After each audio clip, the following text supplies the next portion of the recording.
Olá! Essa é a nossa devocional de número 16.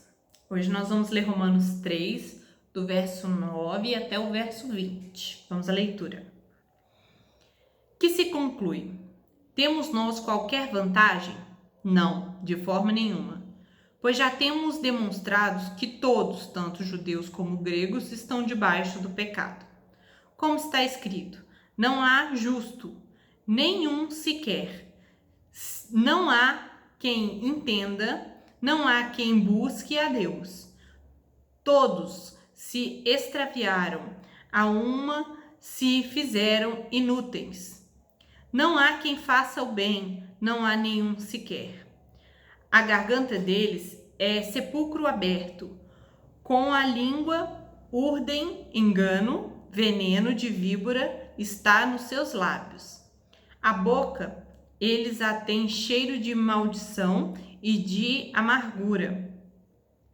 São os seus pés velozes para derramar sangue. Nos seus caminhos, a destruição e miséria. Desconheceram o caminho da paz. Não há temor de Deus diante dos seus olhos.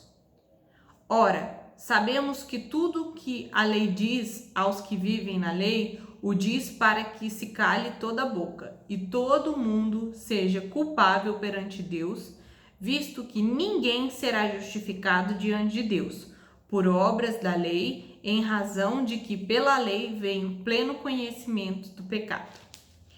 Pois bem, Paulo está fazendo aqui, né, do início do verso 9, o que toda a Bíblia fala, né? Falando da corrupção humana, sem exceção, independente do gênero, independente do status social, da nacionalidade, né? Da idade da pessoa, independente de tudo isso, todos estão debaixo do pecado, né? E, né, toda a raça humana. Então, Paulo inicia o verso 9, concluindo que o judeu não tem vantagem diante de Deus. No nosso estudo anterior, né, o judeu estava questionando, o judeu imaginário ali, né, o opositor, ele estava perguntando qual era a vantagem. Então, Paulo está concluindo, né, temos alguma vantagem? Não, né, temos, ele até se inclui porque ele é judeu também, né, não tem vantagem diante de Deus, né, de forma nenhuma. Conforme ele já demonstrou no capítulo 1, 2 e 3, né, até onde nós lemos, até aqui. Então, nós vimos ali no capítulo 1 que a ira de Deus, né, se revelou do céu, né, na consciência de todos os homens, na natureza, né? Então, todos sabem que existe algo além, né, algo que antecede as coisas que foram criadas, né? Então, a existência de Deus é auto-evidente, né? Uma coisa que a gente precisa ficar provando cientificamente, né? Então, mesmo assim, né, as pessoas ainda rejeitaram a Deus, né? Lembra que a gente falou que eles sufocam a verdade? No capítulo 1 nós vimos isso. No 2, o judeu recebeu ali privilégios, né, de ter as escrituras. Mas isso, na verdade, sem obediência, não foi uma vantagem, né? Seria se ele obedecesse. Mas ele a quebra, pois a sua origem é a mesma origem má do pagão, né? E então Paulo, ele quebrou esse pensamento dos judeus, refutou, né, nos últimos estudos que nós fizemos, né? Então, Deus não ia tratá-lo de maneira favorável pelo fato dele ser judeu. Então, o que seria estar debaixo do pecado, né? Que é que Paulo fala aqui, né? Estão debaixo do pecado. E aí, o que quer dizer isso? Todos nós somos pecadores, né? Isso nós sabemos, desde nossa concepção. E quando você vê um incrédulo contido, você fala, poxa, essa pessoa ela não aceita Jesus, não tem Jesus, não conhece, não crê em Deus, mas ela é boa, ela é honesta, é um bom marido, um bom pai, né? Na verdade, isso é a manifestação da graça de Deus que refreia esse impulso, né, mal do nosso coração, para que a sociedade se mantenha, porque se Deus tirasse o freio de todo mundo, né? O que ia acontecer? A gente ia se devorar, a gente ia se acabar, né? E na verdade, Deus marcou um dia para voltar e essa sociedade tem que se manter até que ele volte. Então, quando você vê o bem de uma pessoa fazendo o bem, pode ter certeza que essa pessoa faz porque isso vem de Deus, ainda que ela não acredite em Deus, né? E o que nós vemos aqui, que a exceção, né, só confirma a regra. O fato de uma pessoa fazer algo bom, isso não é mérito dela, né? Não conta a favor dela como ponto para ela. Na verdade, é ainda manifestação de Deus, né? Estar debaixo do pecado significa que não estar livre, né, para fazer o que você quer. Estar debaixo do pecado significa que você não consegue mudar por sua própria vontade, né? Você é escravizado, condenado pelo pecado e está debaixo da ira de Deus. Isso é estar debaixo do pecado, né? A pessoa ela não consegue fazer outra coisa senão pecar. Ela só faz o que seu mestre manda, né? Que o pecado manda. E aqui podemos dividir um pouco esses versículos, o 10, o 11 e o 12. Paulo vai citar aí partes do Salmo, né? 14, do 1 ao 3, e quando Paulo faz essas citações do Antigo Testamento, ele faz de memória, então às vezes as palavras não estão exatamente iguais ou exatamente na mesma ordem, mas o sentido é o mesmo. Então, quando Paulo cita aqui o Salmo 14, é Davi, né, falando que Deus olha para a terra e procura um que faça o bem e não há um sequer. Todos estão debaixo do pecado. Ninguém é justo diante de Deus, né? E no verso 11, ele fala também que não entende Deus. Assim, quando fala aqui que não entende Deus, igual nós estamos lendo aqui, não há a quem entenda que isso quer dizer? Que entender Deus não é uma questão intelectual, né? Porque tivemos pensadores, filósofos e tudo, e esses homens muitas vezes, a maioria, né, não entenderam Deus, né? Então, assim, nós podemos ver que não é uma questão de inteligência, né? Se nós formos entregues a nós mesmos, nós jamais entenderíamos Deus, a sua santidade, sua ira, a sua glória manifesta em tudo que ele fez. E na verdade, se nós entendemos, é porque Deus interviu, né? E aí ele continua também no verso 11, dizendo: não há quem busque a Deus de maneira altruísta, alguém que espontaneamente queira Deus. Você não vai ver isso. Deus sempre chamou os homens, Deus sempre interviu para aqueles homens se chegarem a ele. Então, assim, por nós mesmos, nós nunca iríamos para Deus, nós nunca nos achegaríamos para Deus, né? E aí, no verso 12, que ele fala: todos se extraviaram, a uma se fizeram inúteis. O que acontece? Está falando que essas pessoas, elas andam em caminho sem propósito, vivem uma vida inútil, gastando sua energia, sua força, tudo que tem, todos os seus planos, todo o seu tempo, todos os seus recursos, para coisas inúteis, para coisas sem propósito. E quanto mais elas alcançam essas coisas, mais elas se enchem dessas coisas, mais vazios elas se sentem, porque não é inútil tudo isso diante de Deus, né? Quando essas pessoas até mesmo fazem o bem, você pode ver que às vezes tem pessoas que ela é muito generosa, ela é muito boa. Eu tô falando de uma pessoa que não tem a Deus. E aí essa pessoa, no fundo, ela é meio arrogante, ela é meio orgulhosa da sua própria bondade. Ela toma aquilo com uma autojustiça, né? Eu sou bom, eu faço muitas coisas boas. Então no final é cheia de orgulho, cheia de vaidade, né? Cheia de arrogância. Então a raiz não é boa, a raiz não é boa, irmãos. A nossa raiz não é boa. E aí vem o verso 13 ao 14, né? Que vai falar que a garganta deles é sepulcro aberto, né?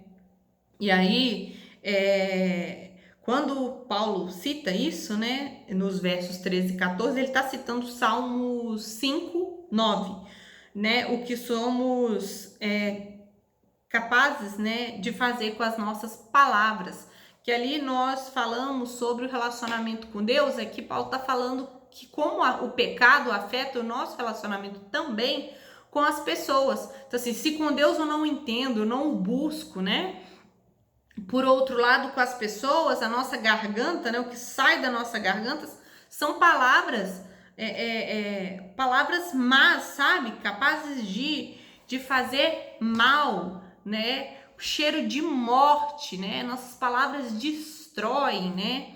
E aí fala que a língua busca enganar, né? Aquele prazer de falar uma coisa que não é verdadeira, né? Nos lábios tem veneno, a ideia é envenenar o outro para ganhar, né, o coração dele para a mesma ira, a mesma raiva que você tem. Então, duas pessoas falando mal de um terceiro, rola aquele prazer, aquele êxtase, eu preciso ganhar mais um para falar mal, para concordar comigo, para se encher de ira, para se encher de cólera.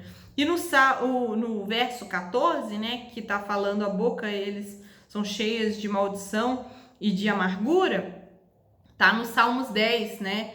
Boca cheia de amargura que maldiz e amaldiçoa os outros, né? Aquela boca que só sai coisa ruim, só fala coisas maldizentes, trazendo, né, aquilo que é mal à tona, né? E aí, o verso 15 fala que os pés são velozes para derramar sangue, né? Que se for para matar, aí é rápido. Tanto é que a gente cansa de ver, né, por exemplo, situações em que pessoas estão sendo mortas e ali são pessoas de índoles ruins e tal.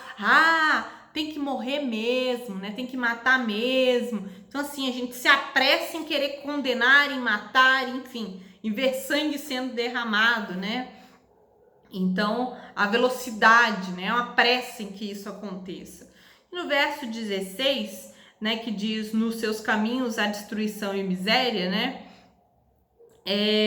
Esse desejo de querer ver a contenda, eu não quero conciliação, né?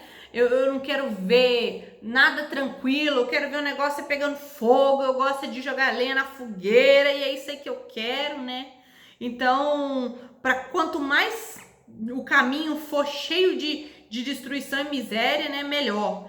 E no 17, fala, né, que eles desconhecem, né, desconheceram o caminho da paz, né, não sabem o que é isso, que caminho é esse. E no verso 18, não há temor de Deus diante de seus olhos, nessa primeira parte, fala do Salmo 36:1, temer é saber, né, que existe um Deus, isso é temer a Deus, né, esclarecendo que ele é onisciente, onipotente, onipresente, que pode chamar a qualquer momento para prestar contas, né? Temor é amar, é honrar a Deus. Então, essas pessoas não temem a Deus, elas não estão nem aí para o dia em que elas tiverem que prestar contas a Deus, né? Apesar de Deus saber tudo o que fazemos. Ora, sabemos que tudo que a lei diz aos que vivem na lei, o diz para que se cale toda a boca. O que Paulo está dizendo aqui? Que o objetivo da lei é calar a boca do homem. Porque o homem fala, não, eu sou bom, né? Se é bom, então você honra teu pai e tua mãe, você ama a Deus acima de todas as coisas, e o homem vai ver, não, você não é bom, então fica calado, né? Então, assim, é isso mesmo, a lei serve para mostrar, né, como nós vivemos, né? Então, qual é a condição, né, dessa pessoa?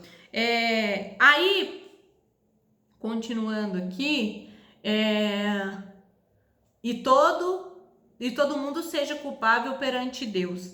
Irmãos, se sabemos que todo o que a lei diz aos que vivem sob a lei, né, ou seja, todos os homens, para que toda boca se cale, o pecado cega o homem, né, para a sua realidade. E aí ele vai encontrar desculpas, argumentos, ou vai se ver como não tão ruim, né? Ele pode dizer assim, olha, eu sei que eu sou pecador, mas espera aí, Deus vai me condenar? Tem gente muito pior do que ele, né? Então, a lei, ela é o parâmetro de Deus, né? Não é a pessoa que tem uma vida pior do que a nossa, né? E aí o 20 diz, visto que ninguém será justificado diante dele por obras da lei, em razão de que pela lei vem o pleno conhecimento do pecado. A lei não é para salvar, nunca foi. Então, assim, se você já ouviu, no Antigo Testamento era lei, agora é a graça, sempre foi a graça que salvou, né? Nunca foi a lei. A lei não serve de modo nenhum para salvar. Ela é o parâmetro ali de vida reta diante de Deus, o qual não há um sequer que tenha conseguido cumprir a lei, porque a lei, ela não tem esse objetivo de salvar, de mostrar que você é bom. É o contrário, ela quer revelar quem você é. Então, um exemplo que eu achei muito interessante sobre a lei é que a lei é como um raio-x. Você tá ali com algum sintoma de coronavírus, né? Você tá achando ali que tá com aquela infecção, aquela pneumonia. E aí você fez o raio-x, aí mostrou lá os pontos, que as manchas, né? Enfim, os aspectos que identificam a doença, né? Aí, beleza, isso é a lei, né? O objetivo dela é mostrar a sua situação. Você confiar na lei para salvação é como se você chegasse em casa com aquele papel, né? Aquele plástico lá, daquela chapa do raio-x e falasse assim: vou fazer um chá com isso aqui, vou tomar e vou ficar bom de coronavírus. É tipo isso, né? É você querer usar algo que é para revelar a sua situação, achando que aquilo vai ser remédio, que aquilo vai garantir a tua cura para aquela doença. E não é isso, né? O objetivo da lei é mostrar, é dar o diagnóstico, né, da nossa doença, mostrar como nós estamos diante de Deus, né? Fazer o pecado conhecido, né? Então, trazendo uma aplicação, a lei, ela formalizou, né, o nosso pecado. Então, às vezes uma pessoa, ela rouba algo, né? E aí ela sente aquela contrição no coração e de repente ela não sabe dar um nome para aquilo. E aí quando, né, a pessoa conhece a lei, não roubarás, aí ela já sabe por que ela sentiu aquilo ali. Ela sabe por que a consciência dela a acusou, né? Ali deu um nome, né? Você é acusado, você é condenado por roubar, né? Porque pela lei você pode formalizar a sentença, né? Você formalizou o pecado, você formaliza a sentença. Esse é o objetivo da lei. E não há quem possa se desculpar diante de Deus. Não há um sequer. Deus não achou um que o buscasse. Deus não achou alguém que o entendesse. Deus não encontrou nem um sequer. Então, quando você diz, não, mas eu sou bom, você está dizendo que isso é mentira, né? Você está dizendo que isso é mentira. E, na verdade, a palavra de Deus diz que nenhum sequer, né, foi bom diante de Deus. Essa é a nossa situação. Não se engane, achando que porque você, de repente, nunca foi presa, você nunca nunca roubou, você nunca matou ninguém, que você é melhor do que alguém. Não! Se você não fez isso, tenha certeza, Deus te refreou, Deus te segurou, Deus te deu misericórdia para você não fosse tão mal quanto você poderia ser. Então entenda algo, que a lei só mostra o seu pecado. Ela não te salva. E isso que Paulo estava dizendo aqui. E como aplicação para nós? Talvez você até hoje achou que tinha um autocontrole dos seus atos, né? E por causa disso você nunca achou que precisasse de Deus, né? Mas com esse estudo, eu espero que você tenha sido levado a pensar diferente. Que a nossa natureza é ruim. A gente não é ruim por causa da sociedade, a gente não é ruim pela falta de oportunidade. A gente é ruim porque herdamos isso na nossa natureza, né, adâmica, né, na nossa herança de inimigos de Deus, né, de rebeldes diante de Deus. Mas que você possa entender que Deus pode intervir nessa sua situação, né, de caminhada constante à morte eterna, né? Nosso referencial é a palavra de Deus. não as outras pessoas, porque são piores, ou porque são melhores, porque têm oportunidades maiores. Não, é a palavra de Deus. E o que a palavra está dizendo aqui, e graças a Deus o estudo não termina no capítulo 3, porque foi só falando da nossa situação terrível, justa, condenada, entendeu? Os próximos capítulos, Deus vai falar da justificação pela fé, né? Graças a Deus. Mas é necessário entender a nossa condição. Não é necessário um Salvador para quem acha que não precisa ser salvo. Então, esse início de Romanos veio mostrar a nossa situação, a nossa doença, né? Então, se você acha que Deus não vai fazer pessoas sofrerem no inferno, muitas pessoas, Deus é amor, ele não vai pôr ninguém no inferno, ele não faria isso com as pessoas. Deus é bom. Então entenda o que essa palavra está dizendo. É por ser bom que Deus condena o pecado, porque ele é justo, ele é santo, ele não pode deixar o culpado impune, né? E ele procurou e não encontrou. Quantas pessoas boas Deus achou? Não há um sequer, né, que faça o bem, né? Mas esse Deus é misericordioso e apesar de sermos indignos, o Senhor ainda nos ama. Apesar de não merecer, apesar de pisar tanto na bola, Deus ainda nos ama. Graças a Deus por isso. Ele nos perdoa. Toda essa iniquidade, essa sujeira, esse pecado, essa insistência, essa rebeldia, essa rejeição, e Deus ainda nos ama, nos resgata, né, dessa vida de incredulidade, né, mesmo sem fazer o bem, só plantando e amando a mentira, a maldade, e sendo venenoso e fedendo a sepulcro aberto, sabe? Com tudo isso, Deus ainda nos ama. Isso é maravilhoso, isso é constrangedor, né? Que o Senhor atenda, né, todo aquele que buscar perdão e reconciliação dele. Nossa oração hoje é por isso, para que nós nos arrependamos, vivamos uma vida de arrependimento, né, para que a gente entenda a nossa situação, que não há um sequer que busque fazer o bem e que tudo que tem de bom, né, na nossa vida, que já foi resgatada pelo Senhor, é porque Ele interviu, Ele agiu, Ele nos buscou, Ele nos chamou. Amém? Vamos orar. Senhor, muito obrigada pela Tua palavra. Entendemos hoje que não há um sequer que buscou fazer o bem, que lhe entendeu, Senhor. Deus, não há um sequer, ó Pai, que fez alguma coisa que merecesse ser visto ó Deus, como justo diante de Ti. Pai, em nome de Jesus, nos perdoa pela nossa rebeldia, nossa amargura, ó Deus, a nossa pressa em ver sangue derramado, por toda essa maldade que vem do nosso coração. Ó Deus, molda-nos conforme a Tua vontade, que possamos aprender, ó Deus, por esses estudos, a nossa real situação e que não venha crer que a lei, ó Deus, que as nossas obras pode, ó Deus, nos curar dessa doença. E conforme haverá nos próximos estudos, possamos entender, Senhor, que a justificação é pela fé no Teu Filho. Então, quando nos vê, Senhor, olha para o Teu Filho, olha para a obra perfeita dele, porque nós nos apropriamos disso para ser feitos, ó Deus, justos, ó Pai, diante dele, Senhor. Não porque somos perfeitos, o Senhor ainda está trabalhando em nós, mas na perfeição que há no Teu Filho amado. No nome de Jesus te agradecemos. Amém.